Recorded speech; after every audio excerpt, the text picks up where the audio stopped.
This is Suit Up Sports. Suit Up Sports. Where opinions are as sharp as a tailored suit. No fluff, no gimmicks, just unfiltered, hard-hitting takes on sports and a whole lot more. It's time to suit up. Now here's your host, DJ the Suit Stout.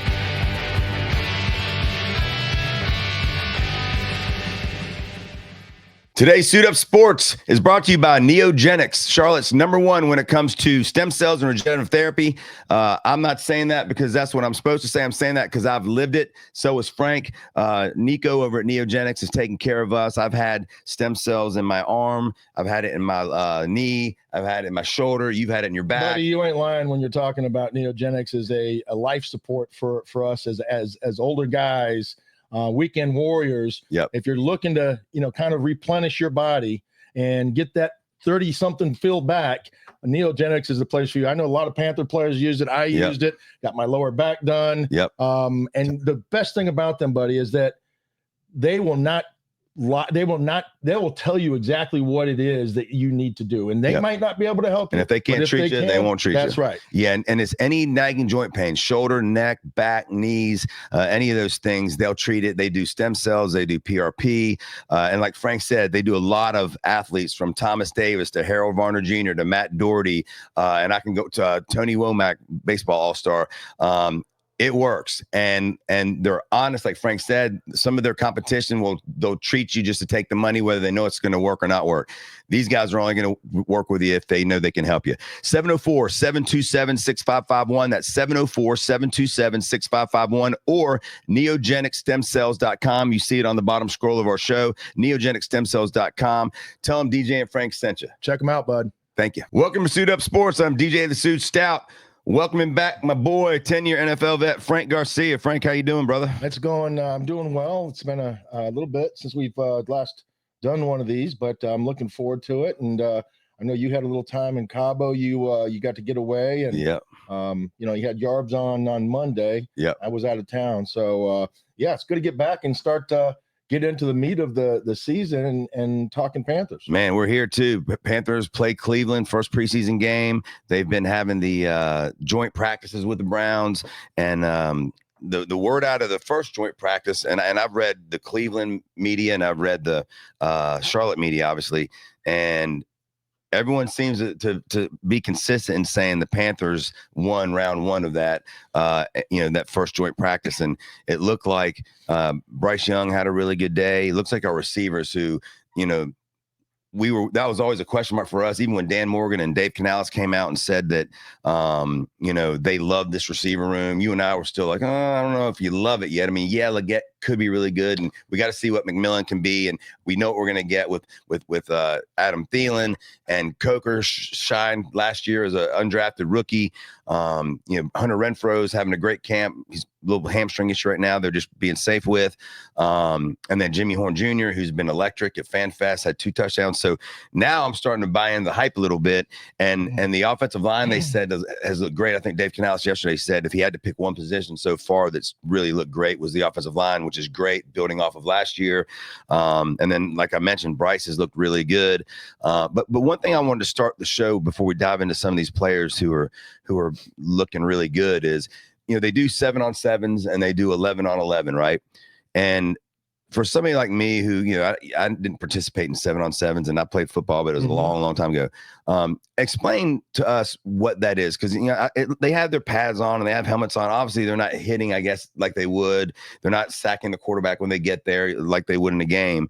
But is it more just kind of a glorified scrimmage, or, because it does look like these guys are trying to get after it a little bit. Yeah, no, there's competition out there. And, these guys are fighting for their jobs, maybe not necessarily, the starting guys, the guys that have been inked in and on the paper, but the guys that have been penciled in, they're out there competing. And, what it does, it gives you an opportunity for not only the players to kind of see things happening at full speed, but it gives the opportunity for the coaches to evaluate these guys more than just that practice speed. When you're practicing in the NFL, there's different tempos that you use for different periods. You have a walkthrough tempo, you have, half speed, and then you have which we call pro speed. You have pro speed and you have full speed, right? Those are the three tempos that you have. And this is more than pro speed, because pro speed is like, hey, buddy, we're going to, make it look good. We're going to grunt a little bit. And when we're making a block or, hey, I'm going to be right in your hip pocket, but I'm not really going to compete for that ball that's in the air. I'm going to let you catch it. And this, in the full speed with the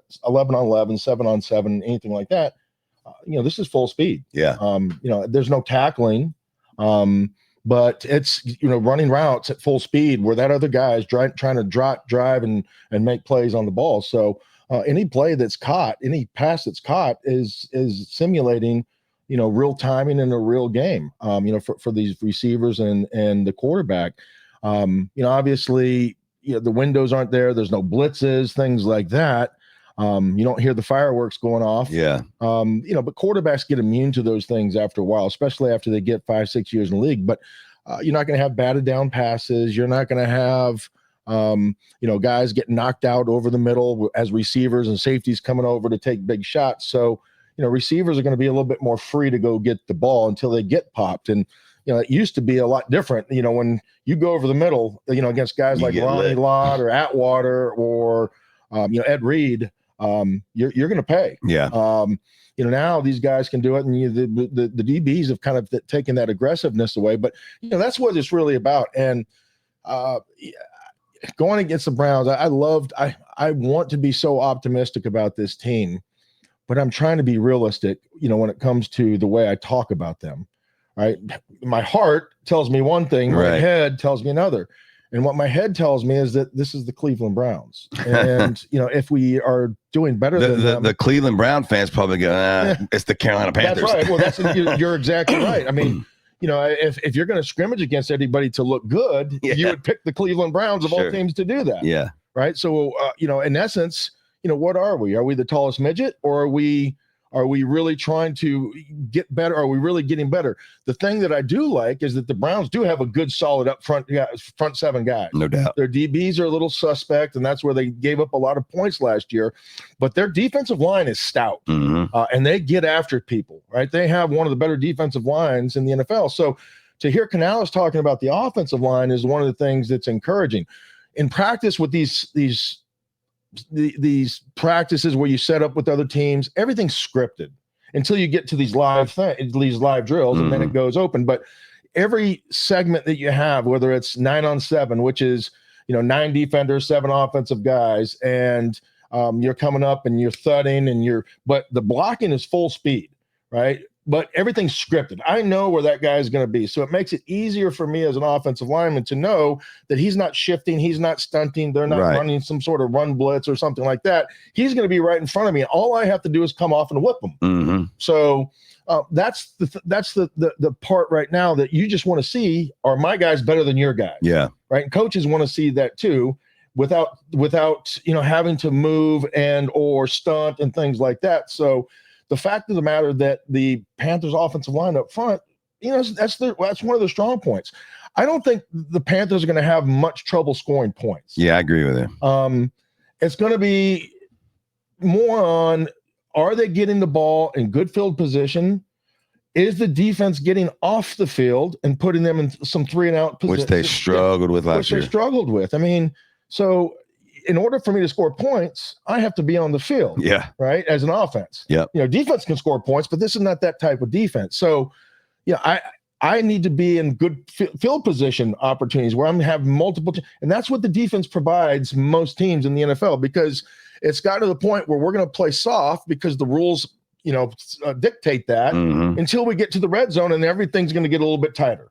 And we're going to hold you to field goals, not touchdowns. Yep. So if you're kicking field goals, I have a chance to beat you. And that's what most teams in the NFL are trying to do, from the 20 to the 20. And that's why there's so much free movement. You see a lot of first downs, but turnovers kill you as an offense. And if you can run the ball and get first downs, you're going to be ahead of the chains most of the game. And that's the encouraging part for the Panthers. And I do think that they have some players that can do that. Yeah. I mean, listen, just in the practice, the first joint practice, First-round pick, Ted McMillan, had a great touchdown catch on a slant across the middle in traffic, made a great diving catch, and it was a perfectly thrown ball by Bryce. Leggett had 2 touchdowns in the back of the end zone. Coker, who has had kind of a more quieter camp, had 2 touchdowns. One time beat the DB pretty bad and had a wide open touchdown. And then the other thing that I noticed that I really liked, because obviously you brought it up, is on the defensive side of the ball where they struggled mightily last year, and they've rebuilt the defense with free agents in the draft, right? I mean, they brought in a lot of new defensive players with the main idea to stop the run, where they were the worst ever in the NFL last year. And seeing some of these big boys that they brought in, Wharton, and then some of the other rookies, and then you got Pat Jones out there making plays. We were moving their offensive line. I mean, our defensive tackles were moving, and Derek Brown wasn't even playing yet. They're still taking it easy with him. So I was encouraged with that. Our DBs, which is something that we worry about a little bit. Jaycee Horn was in a car accident, and I still haven't seen exactly what happened, but I guess it was a 1-car accident and had to get 8 stitches in his thumb. He's going to be okay, but he's not going to play this weekend in preseason. That's most likely he's doing something he wasn't supposed to and got in an accident. Well, he's probably on his phone. And that thing that most people have now, you're on your phone, but at least he's okay, so he'll be back. But they've actually had a couple guys come out of nowhere making a name for themselves. One being Corey Thornton, who was an undrafted DB out of Louisville, and he's making plays every day. And if you ask any of the beat writers or any of the folks that we know that are out there watching these practices, they believe that this dude's got a chance to be a player. Well, let me tell you, watching a lot of, just having a lot of experience, listening to people speak, you like to pick up bits and pieces, and you always have opportunities to learn, regardless of how long you've done it. Mm-hmm. Jackie Slater did it for 20 years, and he took notes every day like it was his first day, like he was a rookie. Mm-hmm. And he said, "This is, you'll never know when you have a chance to learn something." Watching guys like old films like Kobe and Jordan and Shaq and talk about different things and how people speaking on how they prepared and what they did. That dream team, if you remember. What made them great? Obviously, they had great players, but they had guys in practice that were going to push each other to be better. Mm-hmm. They were practicing with the purpose. You hear Deion Sanders talk about it all the time. When you go out to practice, you have to practice with a purpose. For this team and the Panthers, I think that's the one thing that you really can't tell, and I don't think reporters can diagnose that effectively. Right? They might be able to see it, and guys that have played might be able to tell you a little bit about it, but there's a momentum that you see developing in training camp. Mm-hmm. And really what it is, you and I are very competitive, right? And if we play on the same unit, defense, and you're a defensive end and I'm a defensive end, you go out and get a sack, or you are in baseball, you go out and hit a home run. What do you think I want to do? Right. I want to match you. Yeah. Not only I want to so it creates that competition where if you do it, I want to do it better, mm-hmm. right? Because we're the 2 best players on the team. Yep. So, and if you can see that momentum building with the receiving core, it's going to be really interesting to see, because they have 2 young players that are dogs. Yep. Right. And Ted McMillan, we'll see. I mean, it seems to be everything that is advertised. He's going out there making plays. Yep. He's a big physical receiver, fast receiver. And you got another young player in Leggett that's an up-and-coming player that didn't have a great season last year.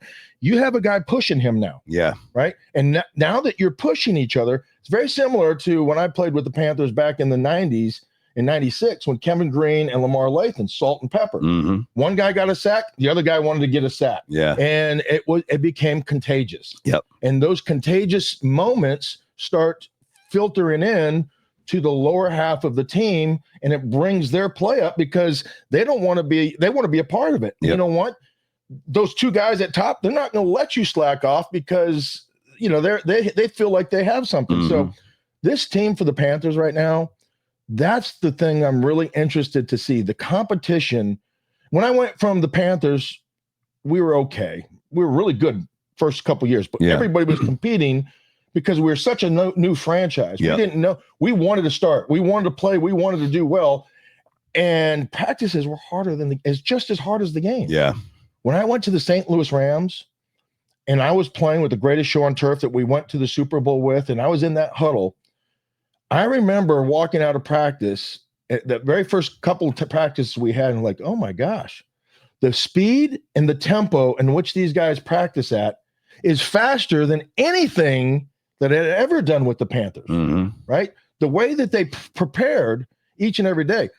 It feels like Canales is trying to bring that environment and that ambiance and that atmosphere, and it's carrying over to the rest of the guys. And defense is about emotions and fun. And what you're talking about with the defensive line and getting to the football, every good defense are gang tacklers. Yep. They're not one guy making a tackle and everybody else watching and then getting back in the huddle. When you watch great defenses in the NFL, the Baltimore Ravens, the Denver Broncos, when some guy makes a play, there's three other guys, dapping them up, giving them credit, and you have a rally there. Yep. When you score, everybody's pumped up and ready to go, and they're all in the end zone. It's fun. Yep. Right. And that environment seems to be what Canales is creating, or the defensive coordinator for the Panthers, and the atmosphere that they're creating for this team, which is creating momentum for a young team, which is starting to develop a culture. And the fact that we're talking about the offense and defensive line being the catalyst of that is where every great team starts. There's the heartbeat of the teams, the offensive line and the defensive line. And when you have those two groups and those two units that are leading the cheers, that are the first ones down, and those big bodies are moving, and it's contagious. And those receivers, those prima donna guys, they're gonna jump right in because it's fun. They want to be a part of it. No doubt. And Morig, the safety that we brought in from the Raiders, probably top 5 safety in the league. He said after the practice that it's fun feeling the energy and the speed that the defense is playing with, and that they're feeling it. And that, Evero, our defensive coordinator, at a practice, I think it was last week, was very animated and loud and getting on the defense. And everyone was saying that that's really not usually his style, but I think he feels that he's got some dogs now that he can kind of get on them and trust that he's got enough veterans on this line.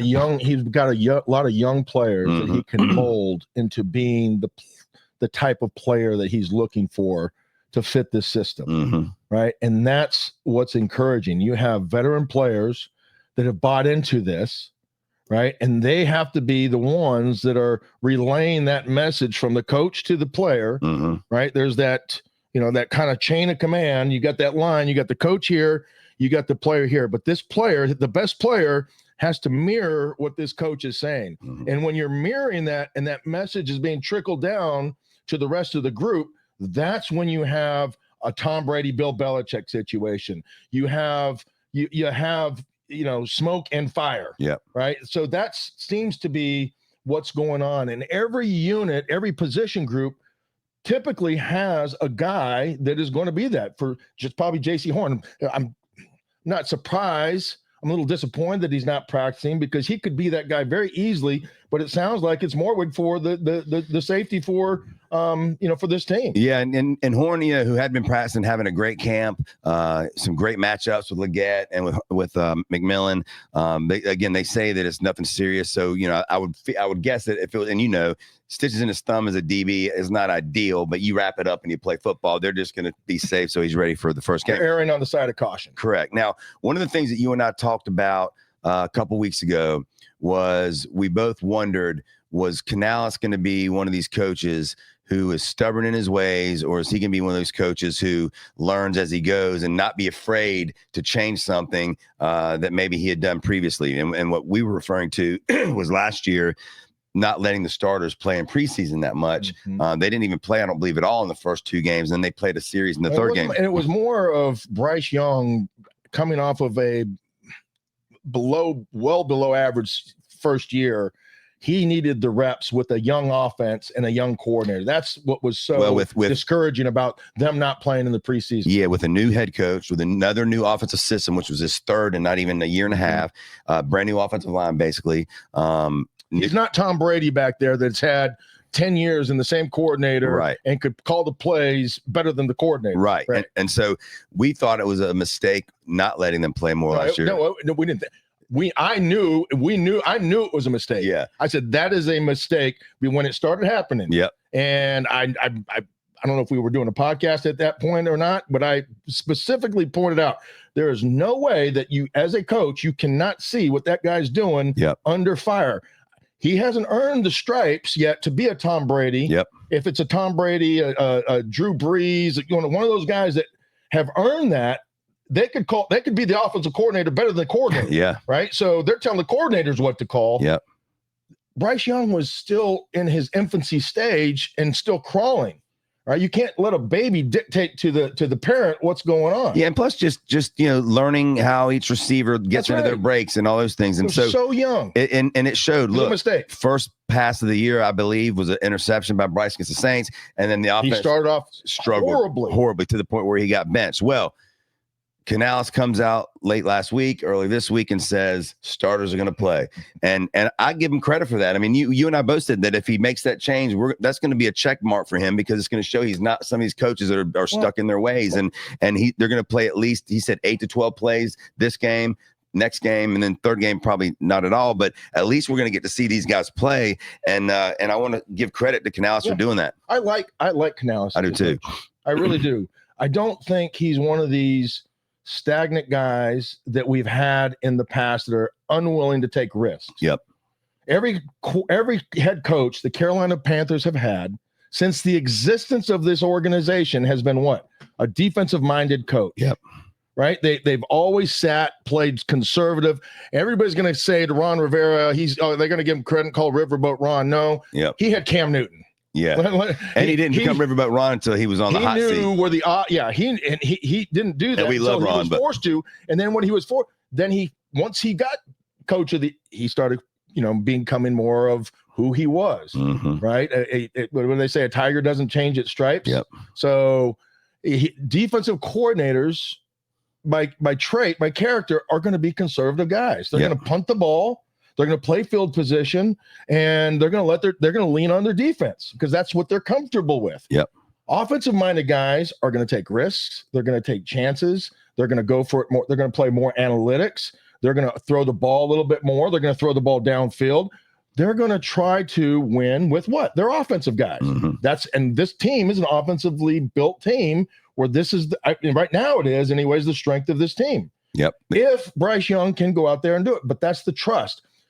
For Dave Canales to acknowledge that, I will give him some grace, because as a young head coach, your first job, you're coming into it.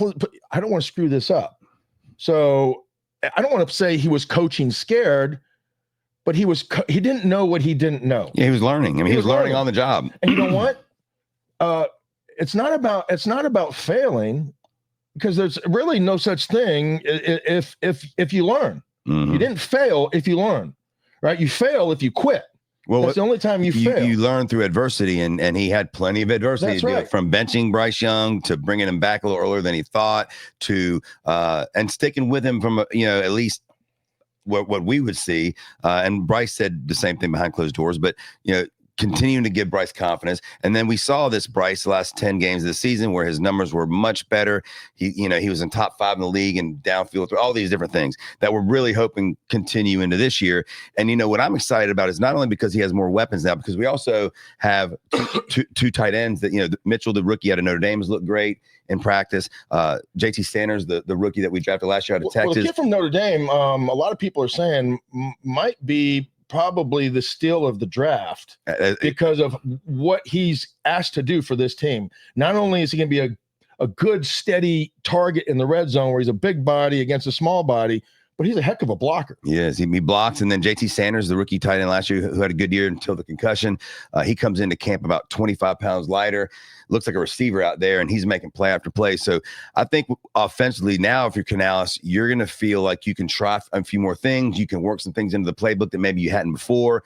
You trust Bryce more to do some of these things. What you just said right there is the reason why. It has nothing to do with those other players. If you don't trust your quarterback and you feel like, I coach young players. We're in high school football right now. Mm-hmm. We had a lot of mental errors this last week. It's our first week of practice. Yep. We have a young offense. I'm forgiving in the fact I can't accept it, but I'm understanding of why we had a lot of mental errors, because things are happening very quickly. They're happening very fast. A lot of times when you have a veteran team, you throw stuff against the wall and there's a lot that's going to stick. Yep. When you have a young team, 1 or 2 things might stick, right? And there's going to be a lot of errors that take place with that. The team that we have now is not going to be the team that we have in week 7, week 8. Yep. We're going to have learned, we're going to have grown, we're going to have coached them, up to, the standard that we expect. Yep. And but it all comes down to what can that quarterback handle? Because he is the, what do you call it? The conductor. Mm-hmm. He is the conductor of the orchestra that dictates who plays where, when, what, and who gets the ball and all those things. So if Dave Canales trusts Bryce Young on 4th down, you're going to see him throw the ball on 4th and 1. It's not going to be a run. Yep. All right. If he doesn't trust Bryce Young, what's he going to do? He's going to run the ball, he's going to do he's going to, try to lean on his offensive line or punt, right? Because he doesn't trust his quarterback. So, those are the things that are going to transpire that we aren't aware of yet. But the good news is that I do feel like Dave Canales is a guy that really kind of gets it. He gets it as a coach, just like you get it as a coach. You've been around, you've seen it, you get it as a coach. You know when it's time to make adjustments, you know when it's time to do things. He gets it as a coach. Well, I'm excited to see this game. And, from a Cleveland Browns standpoint, there's been all this drama starting with the draft with Shedeur Sanders. Everyone thought he was going to be a top 10 pick. We all know the story. He slides all the way down. Browns take him. After taking Gabriel in the 3rd or 2nd round, they've got a plethora of quarterbacks there with Flacco and Pickett and Gabriel and Sanders, and they actually signed another quarterback this week, Huntley, because some of the other guys were banged up.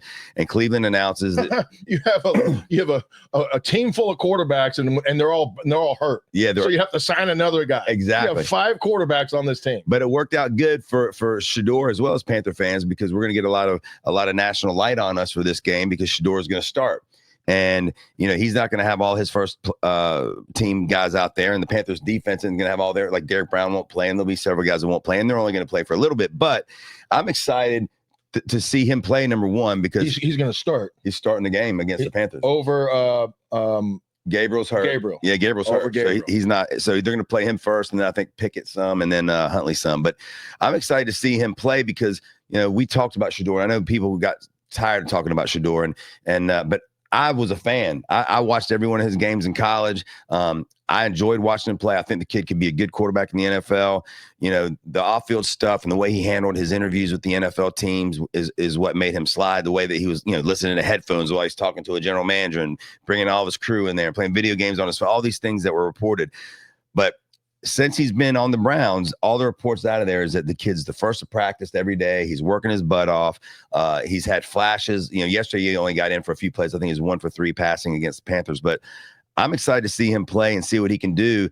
And I'm excited that the national spotlight will be on this game when normally it would be a game no one paid attention to because everyone wants to see what Shedeur is going to do. So it's a great chance, as far as I'm concerned, for the Panthers for at least that first quarter to show everybody that, hey, we ain't messing around. And even though it's preseason, and Canales kind of said this, is he had a great quote the other day, and I forget exactly what it was. It was basically he was saying that, we're going to be as aggressive as any team you play. So if you come play us, you better be ready. And he's talking a little junk now, not in a arrogant way, but in a steady, here's a deal. When you play us, you're going to know you're in a football game. And so I hope that the Panthers come out hard. We don't care about anybody else and what they do. We have a standard here that we adhere to. Yep. We play fast. We're physical. We have an identity now. Yep. And this is what you're going to happen when you play the Carolina Panthers. You're going to be hit.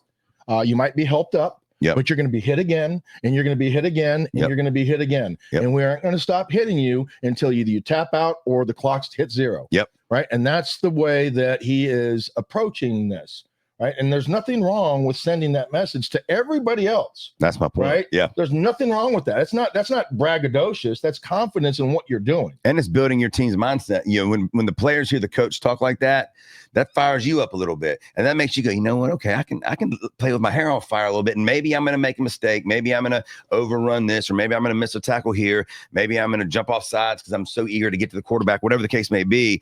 But they're all right with that. They want you to play with your hair on fire. It's interesting what you said about Shedeur, right? And I think the quarterback and the coach are very similar, right? Especially on the defensive side.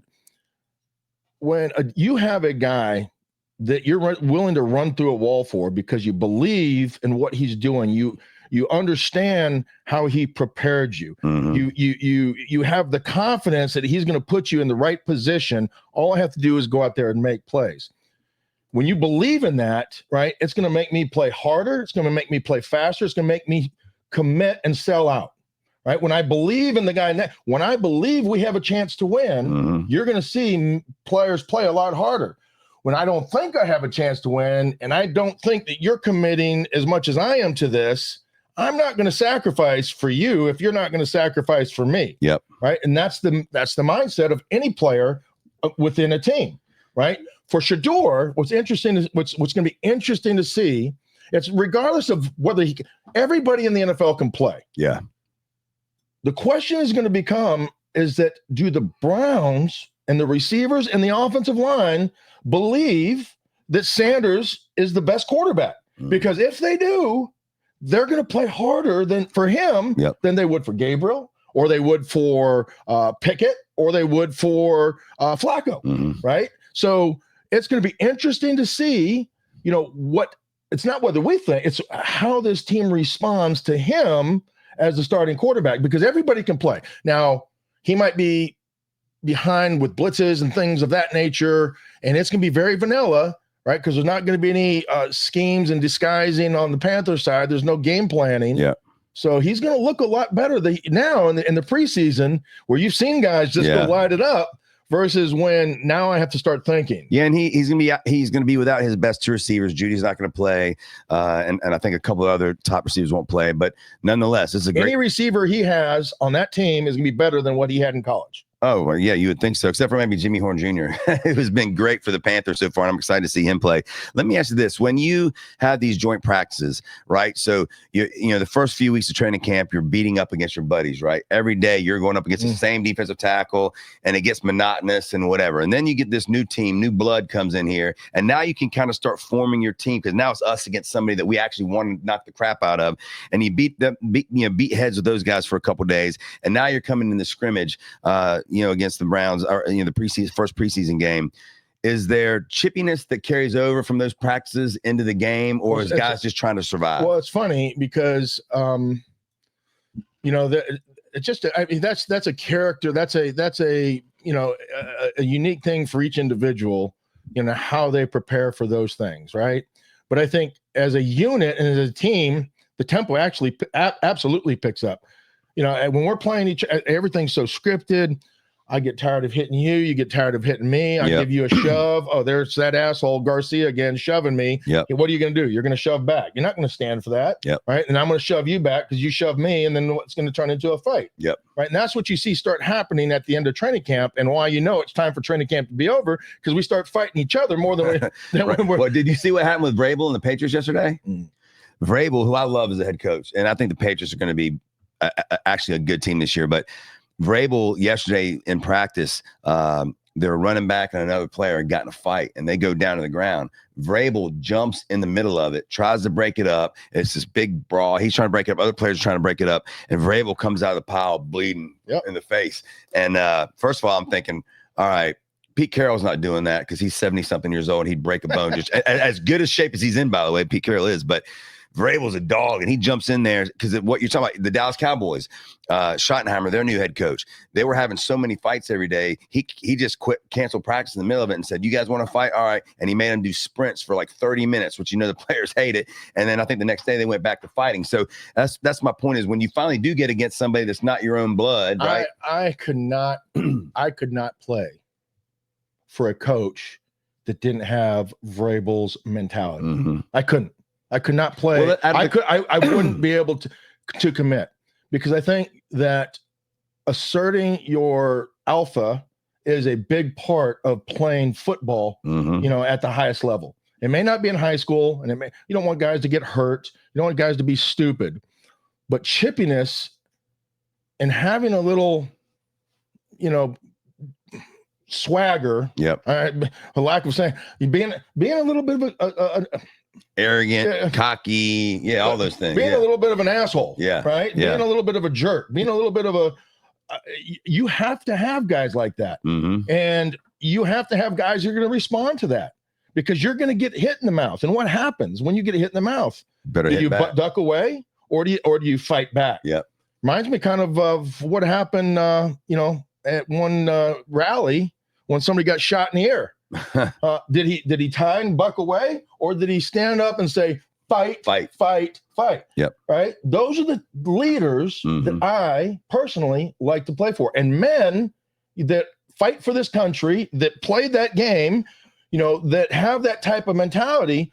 They follow guys like that more than they would. Okay, everybody's. One of the coaches, I was trying to think while you were talking to the coaches that you played for, and I thought that really the only coach I could think of that you played for that probably didn't have that type of mentality was George Seifert, which is ironic because he was a defensive coordinator, but he didn't seem to me to be a guy that really possessed this swag or this he'd fight for you. There's going to be coaches that have to kind of ride the fence, and they do ride the fence, and they're like, okay, but deep down, he wants guys like that. Yeah. George Seifert didn't. And I think if we're honest with each other, I'd rather have a guy that's borderline asshole than a cat. Yeah. I want dogs. That's the coach from Coastal said it perfect. I want dogs.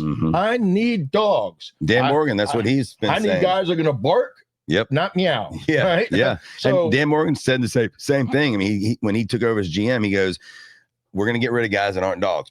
We're going to bring in dogs. That's what we want. And that's what he's been doing. And last year we saw it on the offensive side, on the offensive line. What happens when you have two pit bulls in the same room that don't know each other or that don't like each other? What's going to happen? They're going after each other. They're going to fight. Yep. Right? Do you want to see them hurt each other? Absolutely not. You don't want to hurt your dogs and fight them to death. Right. I know people do that, but that's not what your intent is. Right? Nobody's intent is that. When they start fighting, somebody has to get in there and break it up. Right. But you're like, I got a dog. Yeah. I know that dog.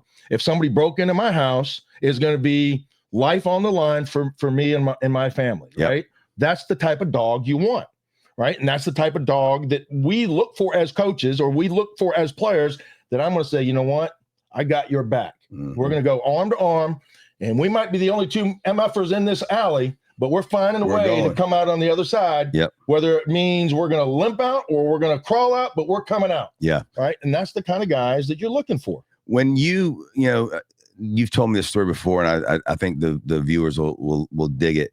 I think you told me that you guys, this might have been when you were at the Panthers, and I think you were having a joint practice with the Broncos possibly. And it was chippy, you said, and whatever. And somebody on the Broncos laid out a guy, or you laid out, maybe you laid out a guy. Me. You laid out a guy, and then you were doing kick coverages or something. Well, so what happens? Here's the story. I love this story. This is a great story. All right, or at least it is for the Broncos. Now, I'm a young player, and I was also a starter. But this is back when they used to bring guys down on the wedge. Right. Right. And as you get into practice and a scrimmage like what the Panthers and Browns doing, the tempo picks up. You're going to have live periods. Like I said, you're going to have, pro periods. You're going to have walkthroughs. This was a live period in kickoff. We were doing a live kickoff return. So we install all of the things and all the schemes that we're going to run, and we go out there. And this is back when they'd send guys, you'd line up arm to arm, and you'd come like a wedge, right? And they had heat-seeking missiles that would come there, try to blow that wedge up. And they'd hit the wedge in different spots. Well, I was the point of the wedge. So, me and a guy named Paul Butcher were the point of the wedge. The linebacker, crazy SOB. I remember him. And we'd come out, and we'd just come right straight ahead. Well, you also have different schemes that you set up where I'm going to, look one way and then go trap another guy, right? And as the guy's coming down, he's kind of trying to diagnose as he's running his 4.6, down there to try to make a tackle. He's looking through the sides of his eyes and corners of his eyes. Who's going to blind? Yeah. If I haven't gotten hit, somebody's coming. Yeah. Right. That's the way that it's going to happen. So you're looking to see who that guy that's coming is. Well, the first one that we did against the Broncos, I scouted out the guy that I had. He was a 50 number, 54, right? And he big dude. I think he played at Texas. Big husky guy. I knew what type of player he's going to be. He's going to be a straight line guy. He's going to come, and when we thud like Rams, he's going to bring it. Yeah. So I'm going to dink him a little bit. All right. I'm going to come over here to the side. I'm going to look over here like I'm angled somewhere else. And as soon as I get to that point where he's coming, I'm going to turn and trap him and knock him out. He didn't see me. Yeah. and I hit him so hard. It was one of those hits where, as a football player, when you hit somebody and you're sitting over the top of them and you're squared up on him and you see their eyes roll back. Yeah. It's like a knockout punch. Yeah. I just knocked him out on his feet, and he just laid there. And the entire sideline, Panther sideline, sit there watching that hit because you hear it. Oh, yeah. You hear those hits, and it's whack. And he's just there on top, and I'm sitting over there on top, and I wasn't the nicest player, so I'm rubbing it in a little bit and putting my weight on him, kind of trying to knock his face mask off with my forearm. I'm making him feel that I was there, and he's going to remember my number. All right. Well, our team's celebrating, chanting, cheering. Okay, we get a play off. We get a couple plays. Next play, they bring the next unit in. Okay, and we're going to do the same type of thing. I look across. I diagnose his 42 number. Right. Natron Smith. Don't know anything about him. I just see the 42 number. I see a little smaller guy. Okay, he's going to dance. He's going to juke. He's going to try to run around me. So I don't even bother to try to trap or set him up. I square him up. Mm-hmm. And, we're probably about 20 yards away. And, I take my count 1, 2, 3, 4. I got L4 on that side. Okay, he's going to be my guy. So I sit there and I'm squatting. And I start dancing with him. And, here he comes. And I'm thinking, okay, where's he? He's going to start juking. He's going to start trying to run around me. So I'm getting my feet moving, ready to go to try to chase him and to hit him, to put a body on him. He doesn't do any of that juking stuff. He goes from probably, 60% to 120% in about a 10-yard radius. And I'm like, okay. He wants some of this heat. Yeah. So I get down low and I go over there and I hit him as hard as I could. And my entire right side hit me so hard. I wasn't expecting. I was expecting a little juke. And he stunned me. Yeah. And it hit and we both kind of fell sideways. He ran through and he didn't make the play, but he definitely got the better of the hit. Yeah. He was definitely the hammer and I was a little bit more of the nail in that hit. Did you, like I was taught to do when you're laying there, did you get up as quick as you could to try to not let them know you hurt? You cannot let them. No, I can't feel shit. Yeah. My whole entire right side is numb, stinger, and I'm coming, but I get up and I go to the side and I get trainers just grab my arm. And what you do is because your stinger, you hit your neck, it makes your arm numb, right? And you can't lift your arm. So they try to grab it to try to spread it to get that blood flowing back in there to revitalize that nerve that was just compressed. Yeah. And their entire sidelines over there, and it was the last play of the practice. It was the last play of the practice. So we go into this is a long story longer, but we go into the team meeting room, right? And we watch the special teams. Right. And we every day we go in there and we watch special teams from what we did. And then the team comes in. Well, the head coach doesn't usually watch with the special teams. We're, special teams players. And it's right in between that transition of the offense coming in and we're running a little bit over. Because we were last play, our special teams coach was actually trying to be generous to me. Dom Capers says, no. We have one more play to watch right there because I had been so cocky and arrogant and had knocked that guy out. We got one more play. He was trying to humble me. Yeah. Right. And I took it as a badge of honor because he stopped the entire practice to teach me a lesson. Mm-hmm. Right. Where if he didn't care about me, he'd have just let it run through. Yep. He knew that I was a tough guy and I was a player, but he stopped the practice and everybody in the whole place went, oh, damn. And I'm getting crap the rest of the night because the play before everybody's celebrating Garcia, it's almost like, like you're in a gladiator ring and they're chanting your name, and the next one you kind of get your throat slit a little bit and you're like, oh, damn, somebody help me. Well, Kevin Green and Sam Mills, after that meeting, after our team meetings, we have like a snack or whatever. They came up to me and says, listen, hey, Gar, that's what Kevin Green used to call me. Gar, come here. Sit over here with me. That's you're a heck of a football player, Gar. But sometimes, you're going to get the worst of it. That's part of this game. Mm-hmm. No matter how good you are, you're going to get the worst of it. So he and Sam was there, and it was kind of the team captain. He took a moment out of his day to kind of put me under his wing and say, I like you. Yeah. You're going to be a good player. But it's okay. That's okay. That's going to happen. Those things happen. Yeah. Right. How you bounce back and how you figure it out. This is all in fun. All the guys are, but you're my guy. Yeah. Kind of thing. So that's cool. It was a great teaching lesson, but that's the time when football was played in a different manner. A lot differently. Yeah. Let me ask you this. So Panthers, Cleveland, first preseason game. Everybody's excited. It's finally here. We won't have another weekend without football now for a long time. Thank goodness. The weather in Charlotte this week has been fall-esque. It's been, cool to an extent, a lot of rain, obviously, but it's football weather. So everybody's excited. What are you going to look for in the game from a Panther standpoint? What are the few things that you're going to be excited to look for and that when you're studying the game? Execution. I watched the game. It's funny, as a player, I used to watch the game, used to follow the ball, used to watch guys.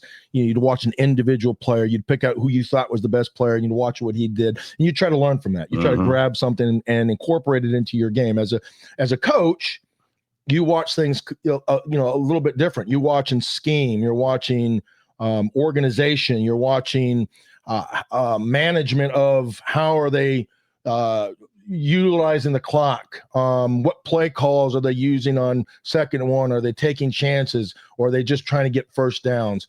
How are they managing this game from a coaching standpoint? So I don't know how long Bryce Young's going to be in. I would he guess said 8 to 12 plays. I would guess they're looking for a couple of first downs from that unit. And if that doesn't happen, there might be a little bit more extended play. But as a coach, I would want to see my quarterback and first unit offense go out there and have success. And what does success look like in the couple first downs? Yeah. Right. If we can get a couple first downs, okay, we got the snowball rolling. If we go out there and get stuck and hammered 3 and out, all right. Yeah. And we do it again, we're out there again. We're out there until we get a little tempo and understanding of where we are as an offense. Because if we don't have success, I can use those as teaching moments, right, to kind of browbeat guys to, hey, listen, this is not practice anymore. This is preseason, and it's going to only get faster. And if we have success, I can also utilize that to say, hey, listen, all right, that's good. We need to improve on that. And I think that's where Canales and the offensive coordinator and these guys are really going to, get a better understanding. Now, with that being said, I don't necessarily have my star players out there in those moments, doing those things. I know they're going to be ready, but it's the guys that are trying to prove they belong and have earned that right to sit down and watch. Yep. I'm excited to watch. Same thing with you. I want to see the offense have success, when they're on the field for those 8 to 12 drives or plays. But I'm more looking at certain players. So obviously we're excited to see the first round pick McMillan. Everyone's excited. Well, the hard part with that for me, DJ, McMillan might run a great route and not get the ball. True, yeah, but I'm still excited to see him on the field. See it, hopefully he'll make a play or two. I'm excited to see Etienne, because you got to think that he's going to get a lot of run, being the third string running back right now. They're not going to play Dowdle or Hubbard too much after that. So Etienne's going to be a guy that I'm excited to see. He's shown some flashes with some long runs in practice. I'm excited to see him. And then on the defensive side of the ball, obviously, I'm excited to see the 2 young defensive ends that we drafted, Scorton and then Princely on the other side. I'm excited to see the 2 DBs that are really making a name for themselves in camp, Bartholomew and then the Thornton kid out of Louisville, the undrafted kid, because they're probably going to get a lot of run. Obviously, with Jaycee Horn not playing, Michael Jackson will probably just play, the first 8 plays or something like that. And then at linebacker, which is a spot that you and I've talked about quite a bit, I'm excited to see Trevin Wallace, because he's getting rave reviews so far in camp. And so I'm excited to see what he does and then what's behind him, because we know that is an area where Dan's going to have to address it through cuts from other teams, maybe through trades. I mean, listen, Dan Morgan last year made a trade the last week of preseason where we traded a linebacker that we had taken 7th in the draft. We traded him to the Seattle Seahawks for a DB, Michael Jackson, who had some starting experience, and it ended up being a great trade. Michael Jackson started the entire year. He played great. He got a contract. Wear a glove? He did not wear a glove, or maybe he wore 2 gloves, but he got rewarded with a new contract. And you see teams are starting to do that more. You saw the Philadelphia Eagles this week trade. They had too many defensive tackles. Well, they traded one to the Raiders for a third DB, which is a young DB. So, I'm watching to see what's behind Trevor What's Wallace. so interesting about the NFL in 2025 versus 2010, 29, 2009, back then when we're 15 years ago, is the practice squad, in particular. You can be a 7-year player, right, and you still get put on the practice squad. Mm-hmm. Where back then you only had 2 years of eligibility, right? Once you're done with college to either make it or don't. Once you sign and you're on the roster, you get 2 years to either you're going to make it or you're not. Yep. Now they can utilize the practice squad as a tool for the team to hide guys or to nurse guys back to health. Yeah. Right. So that's something that we didn't have, the coaches didn't have the ability, teams didn't have the ability to do back then, which is really interesting to see, because one of my good friends, his son plays for the Browns. Yep. And you only still get 2 years of eligibility on the practice squad, but if you make the team, right, and you're wanting to be on that roster, you go to the practice squad, you still get paid. Well, you're talking about Chase Cota, Chad Cota, who was a great Panther, huge interception, if you remember, against the Pittsburgh Steelers to send the Panthers to the Dallas Cowboys in the playoffs. Yep. Chase Cota played football at UCLA, Oregon, went to Detroit Lions and showed actually pretty well in preseason. He got hurt. And then he went to the Giants, showed out there. It's just if you're not drafted highly, because of the way the system's working now, you're going to be a lot more interchangeable. Right. So you're going to see guys that are getting paid like starting guys, that are getting pushed around the league. And it's not like, okay, you got drafted by me. If you don't make this team, likelihood you making another team's not going to be very good.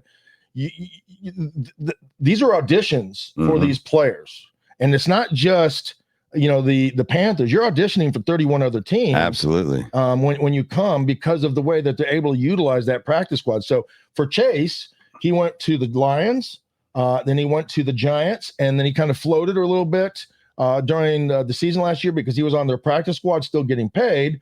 But he was if you're on practice squad, you're still in essence a free agent and go to any other team. And this is where the Browns picked him up. Well, it's good for him too, because he's going to be playing with Shedeur tomorrow night, but the other receiver's not starting. He's going to probably get a lot of time with Shedeur now.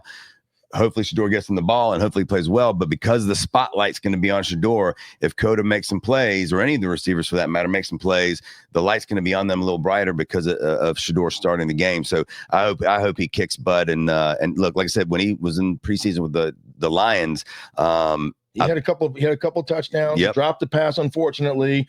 It was a pass defended. It wasn't a drop. Yeah. They would not consider that a drop. And speaking of that, with the Panthers, that's the one thing that I'm wanting to see, the receiving corps do as well, because I do feel like they have a unit and a group that is going to compete to make each other better. It's competitive. Yep. You have Renfro, you have guys, Horn, Jimmy Horn Jr. You have guys in there that are going to make other guys better. And that's going to elevate that room.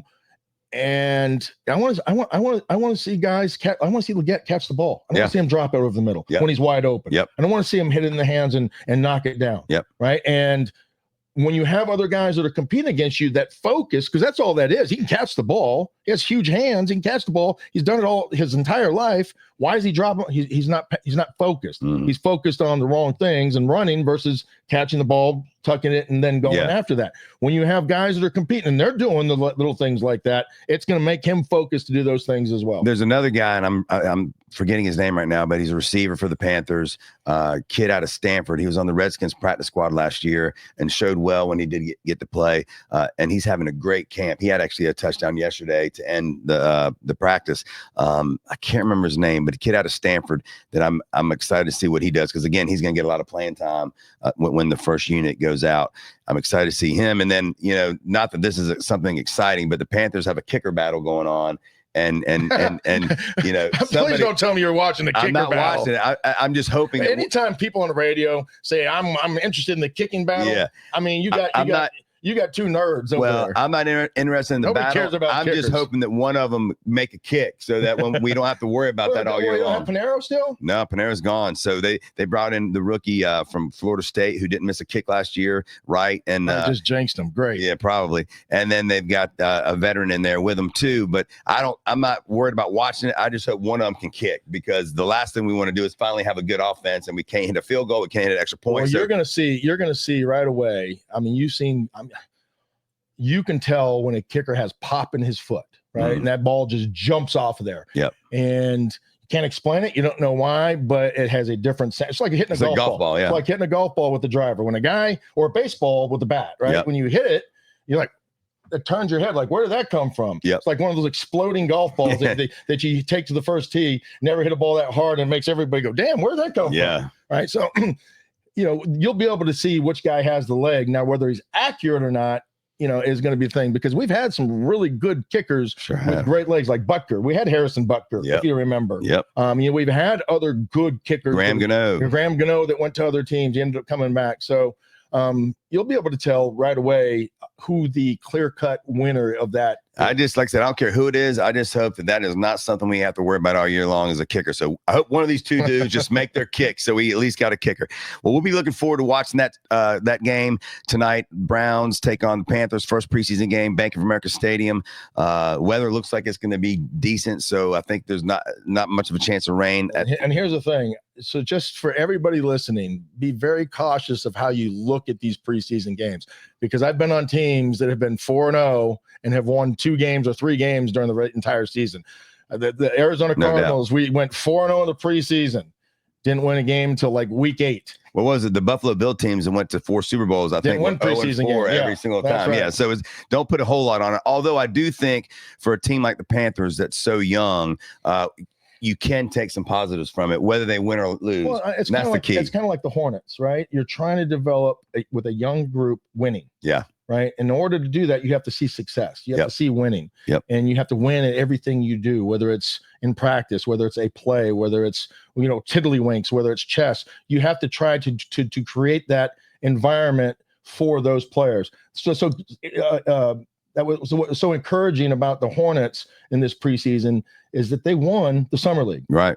They won it. Yep. I mean, I don't know if they've ever won it before. They had not. But it's the first damn thing they've won in forever. Right. They won it. Yeah. They're the champs of the summer league. So I don't know if they're going to win any games during the regular season, but damn it, we're the champs of the summer league. Yeah, and you're right. And you build off of those things. So, you know, if the first team goes out there and 8 or 12 plays, gets a couple first downs or whatever the case may be, they leave the field feeling good about themselves and they just keep building on it. So I'm excited about it. I know everybody else is too. Hopefully they do get a W, but more than that, hopefully they stay healthy and hopefully we find some names that maybe we haven't talked about today that we go, man, who is this number 57? Or That's who what I hope. I'm hoping my eyes jump off the screen when I see that kid from Colorado catch the ball. Yeah.